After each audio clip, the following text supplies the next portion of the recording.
Setiap orang punya latar belakang yang berbeza. Kita ada perjalanan dan kita juga ada cerita latar belakang kita yang berbeza, membuatkan kita pilih cara untuk kita melihat kehidupan dengan lebih dari sudut yang lebih positif, dari sudut yang lebih bahagia.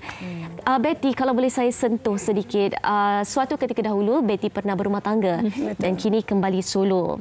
Okey, jadi dari segi, kalau kita bercakap dari sudut kebahagiaan, apa perbezaan yang mungkin paling ketara Betty rasakan? Best lah hidup solo. Okey. Saya mungkin agak special sikit sebab saya menamat zaman bujang bukan di awal usia 20-an. Jadi saya sangat matang dari segi melihat lelaki dan juga berhubungan dengan lelaki, berkenalan dengan lelaki. Di sini perbezaannya apabila saya sudah berkahwin dan sudah bercerai, baru saya faham nikmat erti kata security.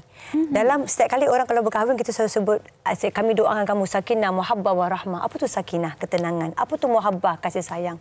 Apa tu rahmah? Iaitu kasih sayang Allah. Jadi dalam perkahwinan tu, apabila kita dah melalui zaman tu, baru kita rasa, ya Allah, pentingnya rasa selamat dalam hati. Maknanya kita rasa tenang. Bukannya orang tu, minta maaf cakap, janggut dia panjang, oh, this is must be my good jodoh. Okey, tapi kita kena fikir dari dasar hati kita. Jadi bila kita cerita pasal bahagia, dia akan menyentuh hati. Hati kita. Kalau hati kita kotor, itu yang kita akan dapat melihat kezaliman seseorang, orang yang zalim itu merasa satu kebahagiaan untuk kita. Kita kena aniaya orang tu. Ini satu kebahagiaan kerana hati dia ada masalah. Jadi kita berbalik kepada hati kat sini. Jadi dari isteri kata soalan tadi Syira mengatakan proses bercerai dan single ni, saya alhamdulillah melalui proses pengalaman ini, saya belajar untuk erti kata bersyukur. Kadang-kadang benda tu kecil, tak seberapa, tapi alhamdulillah, saya selalu ingat diri saya untuk sentiasa bersyukur walaupun dia kecil. Dan saya sentiasa terima takdir, inilah yang terbaik untukku. Apa je dugaan yang datang, kehilangan properti ke, kehilangan apa, kehilangan rezeki ke, what I always say, bukan rezeki aku, takdir aku begini. So when you have that kind of concept in your brain, insya-Allah you akan menjadi seorang yang kurang less problem. Tidak ada problem. Bukan tak ada problem, mesti ada. Tapi orang yang sentiasa menjadi survivor, sentiasa bersedia untuk menghadapi dugaan yang mendatang. Badai ombak yang datang kepada kita. Istilahnya begitu. Jadi, must have always positive thinking. Ingat, mood kita ni up and down. Up and down. That's why we need a positive environment support. Betul. But kita need to be inspired as well.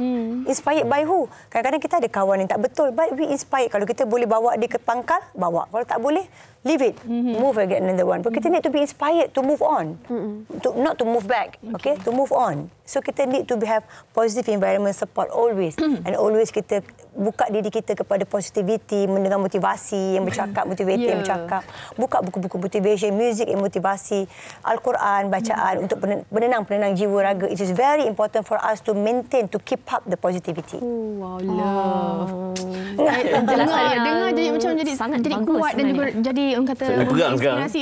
Betul. Dan saya kira kita belajar untuk kita bebas pemikiran dalam menerima dan juga melepaskan. Kita nampak macam, okey, ini tak ada apa. Okey, kita filter, kita letak di tepi, kita teruskan berjalan. Betul. Okey, dan macam mana pula kalau mungkin ada setengah daripada mereka di luar sana yang melihat kepada bahagia itu terletak pada diri mereka sendiri. Mereka nak capai apa? Mereka lebih, orang kata, bergerak sendiri. Orang kata tak fikir lagi lah kahwin. Sebab apa dia nak mencapai apa yang dia nak capai, Amin? Dalam buku 7 Habits of Highly Effective People karangan Dr. Stephen R. Covey, dia sebut dalam membina kualiti diri ni, kita kena amalkan 3 perkara. Pertama, independent.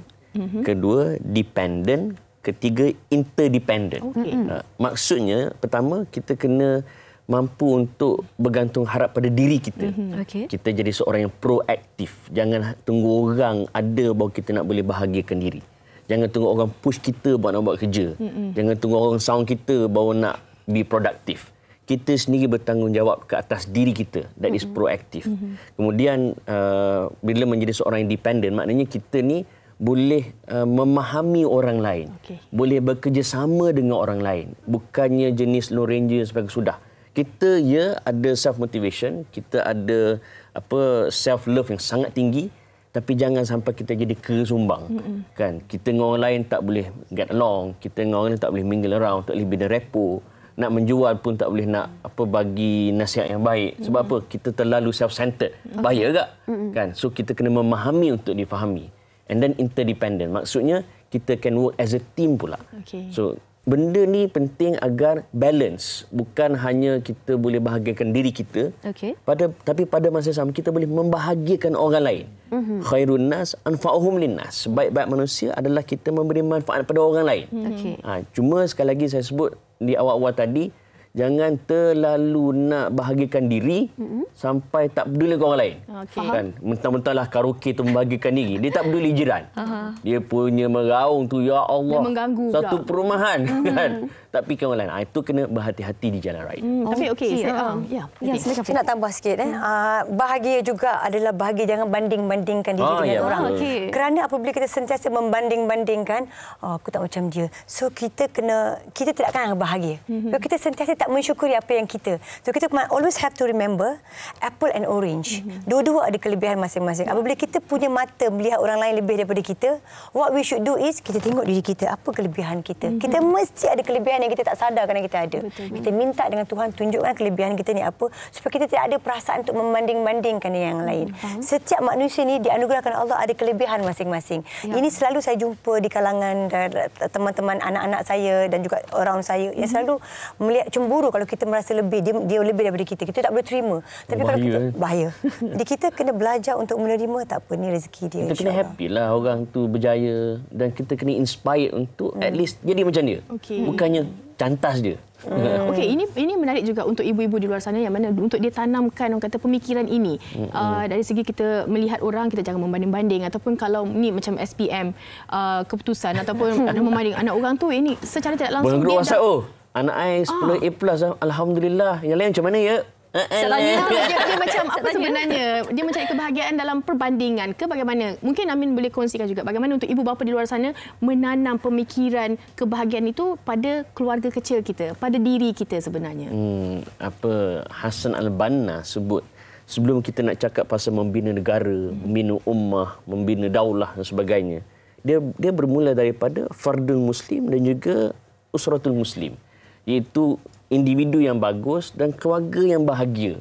Kan, kita nak pergi jauh sembang tu pompang kan, punya gebang kebau pun terbang kan. Takut. Tapi keluarga kat rumah huru-hara tak boleh juga kan. So kita kena seimbang.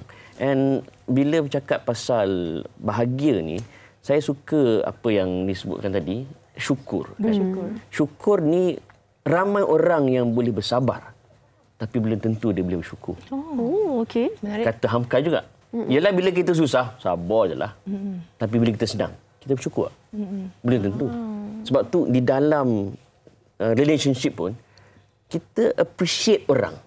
Kan? Appreciate. Sebab ialah dalam hidup akan ada ups and down. Kan? Bila down tu, kita lupa dah segala kebaikan, segala jasa, segala pengorbanan orang tersebut. Hanya kerana benda kecil-kecil, kita lupa segala kebaikan. Akhir sekali berpecah belah. Kadang-kadang berdendam. Kenapa?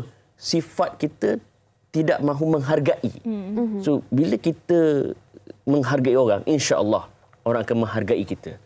What you give, you get back. Saya nak tambah lagi. Minta maaf. Banyak kita hari ini. Banyak betul lah. Tapi saya rasa isu ni kita patut bercakap pasal bahagia ni apabila kita melihat dan melabelkan orang benda yang tak betul. Contohnya sekarang tengah isu hangat pasal penyundul. Yes, pasal penyundul. Ini memang saya rasa saya tak boleh terima. Bagi saya, kenapa kita perlu labelkan orang yang nombor 2, nombor 3 sebagai penyundul? Walau macam mana pun, kita salahkan sikap. Bukan kepada label dia sebagai nombor 2 dan nombor 3. Sikap dia. Berapa banyak orang yang berpoligami hidup bahagia? Banyak. Yang kerana pemimpin dia, seorang pemimpin yang berdedikasi. Yang dia tahu konsistensi kepada perempuan, macam mana dia nak mengatur perempuan. Bagi mereka yang kurang arif, pergilah belajar.